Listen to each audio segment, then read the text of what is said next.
गुप्ता और मैं एक स्टूडेंट हूं और मैं तहे दिल से आपका शुक्रगुजार हूं कि आपने जो जिज्ञासा की जोत जगाई है हम सब के अंदर धर्म के बारे में जानने के लिए।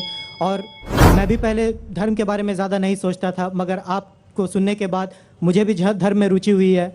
और अब जब मैं कुछ जानने लगा हूं धर्म के बारे में, तो मेरा आपसे सवाल ये है कि मैंने एक शब्द सुना है काफिर। तो ये काफिर शब्द जो है ये ईश्वर को ना मानने वालों के लिए है या इस्लाम को नहीं मानने वालों के लिए है? भाई का बहुत अच्छा सवाल है।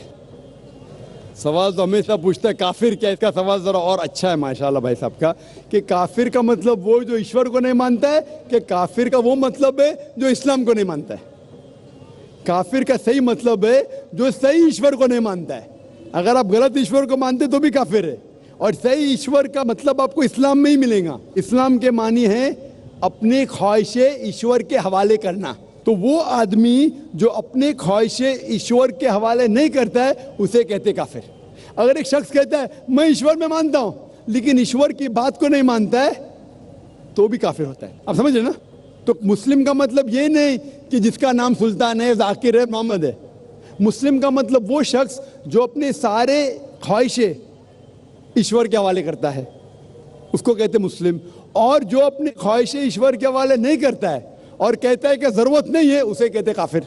तो अगर आप कहेंगे क्या मैं ईश्वर को मानता हूँ, बुत परस्ती नहीं करता हूँ, लेकिन फिर जो ईश्वर का कहना नहीं मानते और बोलते ज़रूरी नहीं है, तो उसे कहते कुफ्र। कुफ्र अरबी लफ्ज़ है जिसे कहते छुपाना, टू कंसील, या रिजेक्ट करना, नहीं मानना। तो अगर आप ईश्वर की बात को भी नहीं मानते तो भी आप काफिर हो जाते। आप मतलब कोई भी शख्स ना, नाम चाहे अब्दुल्ला हो, सुल्तान हो, राजेश हो या रामू हो, कुछ भी हो, अगर वो ईश्वर की बात को झुटलाता है, रिजेक्ट करता है, उसे अरबी में कहते हैं काफिर। बेशक। और मैं ये भी जानना चाहूँगा, जब मैंने इस्लाम के बारे में जानना चाहा तो मैंने इस्लाम के बारे में कुछ जो भी जाना तो उसमें मुझे कहीं ऐसा लगा कि ये सच नहीं हो सकता। इसीलिए मेरा ये मिसकंसेप्शन है या ये सही है, मैं ये आपसे जानना चाहूँगा कि ऐसा माना जाता है क्या इस्लाम में कि जो इस्लाम को ना माने या जो काफिर है उसे मार दिया जाए, काट दिया जाए, उसके फैमिली को लूट लिया जाए? क्या ये किस हद तक सच है और क्या उसको इस दुनिया में जीने का हक नहीं? माशाल्लाह भाई साहब ने बहुत अच्छा सवाल किया। वो कहता है कि मुझे ये गलत फहमी है और लगता है कि गलत है कि इस्लाम में काफिर को मार देना चाहिए, काट देना चाहिए। आपको कोई भी मुसलमान ने मारा या काटा है ना? आप माशाल्लाह सही सलामत है, अल्हम्दुलिल्लाह। आपको किसने मारा, काटा? मैं जानना चाह रहा हूँ कि ऐसा कहीं है लिखा हुआ है या नहीं? Very good. ये क्या होता है कि जो लोग इस्लाम के खिलाफ किताबें लिखते, मिसाल के तौर पे अरुण शौरी का नाम सुने? अरुण शौरी जो मिनिस्टर था चंद साल पहले, बहुत किताब लिखता है इस्लाम के खिलाफ, बहुत मशहूर है इस्लाम के खिलाफ।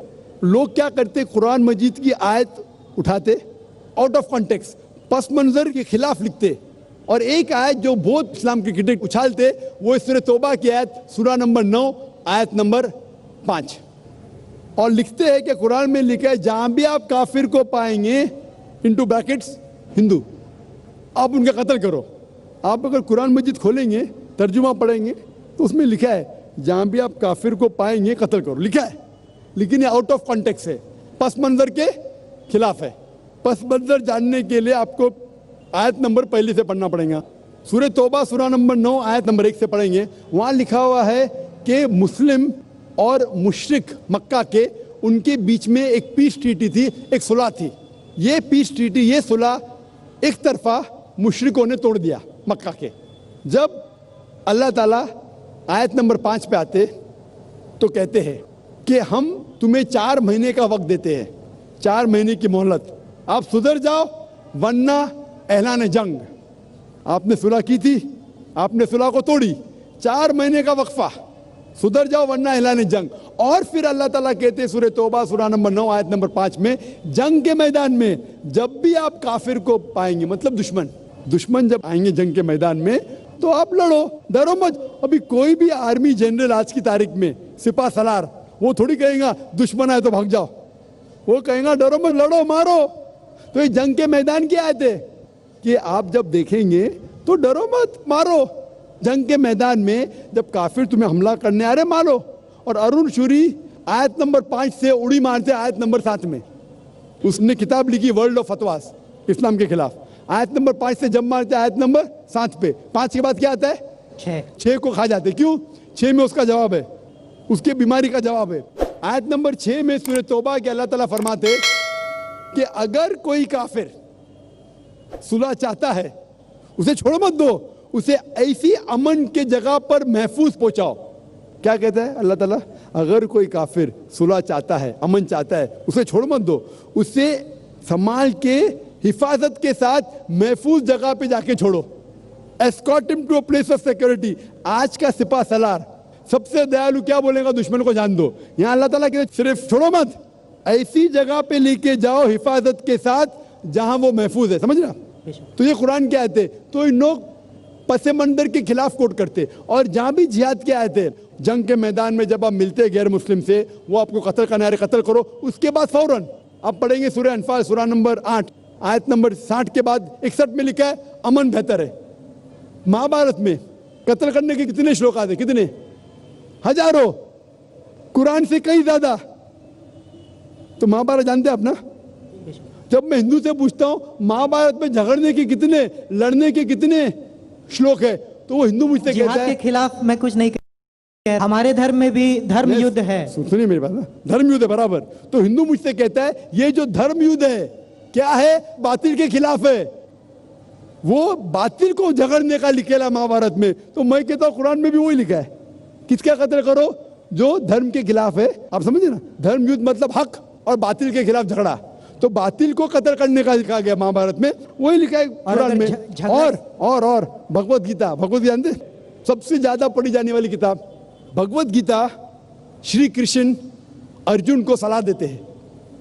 अब जब भगवत गीता पढ़ते हैं चैप्टर नंबर 1 भाग नंबर 1 श्लोका नंबर 42, 43, 44, 45, उसके अंदर अर्जुन कहता है, झगड़ा होता है अर्जुन पांडवास और कौरवास। पांडवास 5 भाई, कौरवास 100 भाई। अर्जुन जंग के मैदान में हथियार को जमीन पे रखता है और कहता है मैं जंग के मैदान में निहत्था मरना पसंद करूंगा बनिस्बत अपने रिश्तेदार से झगड़ा करूं।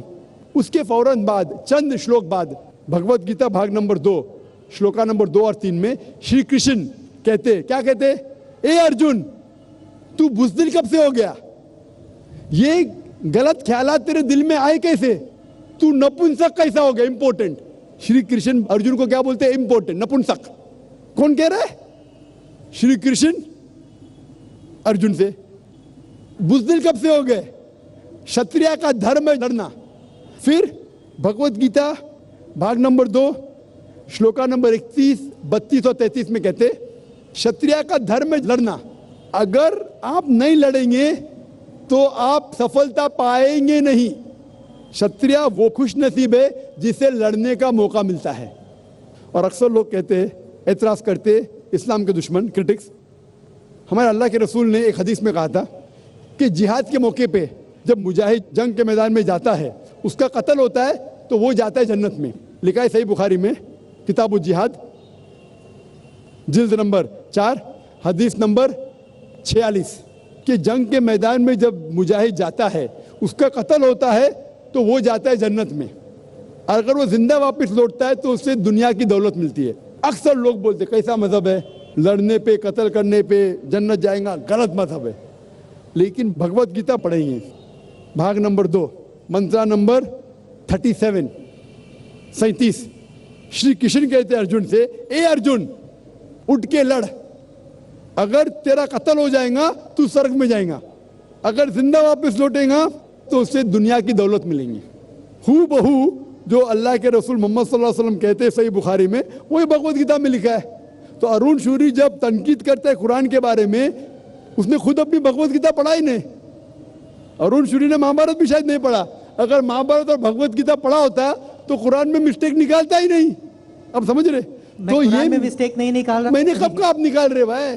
मैं अरुण शूरी की बात कर रहा हूँ, मैं अरुण शूरी की बात कर रहा हूँ। तो मैं आपको जवाब दे रहा हूँ, आपने बिल्कुल सही फरमाया कि ये गलत फहमी है कि लोग कहते हैं कि इस्लाम में लिखा हुआ है कि काफिर का कत्ल करो। ये कहाँ नहीं लिखा है? ये लिखा है जंग के मैदान में। तो आपने जो सवाल किया था कि कुरान में ऐसा नहीं लिखा है काफिर को कभी मारो, तो इतने मुसलमान आपको छोड़ते थे क्या? छोड़ते थोड़ी थे। ये गलत फहमी है। आप समझे ना? तो ये गलत फहमी है कि जहां भी काफिर मिले कत्ल करो, ऐसा नहीं। ये जंग के मैदान में जब आपको लड़ने के लिए आ रहे, आपको मारने के लिए आ रहे, तो आप उनको मारो, ये है। Hope the answer the question. Mic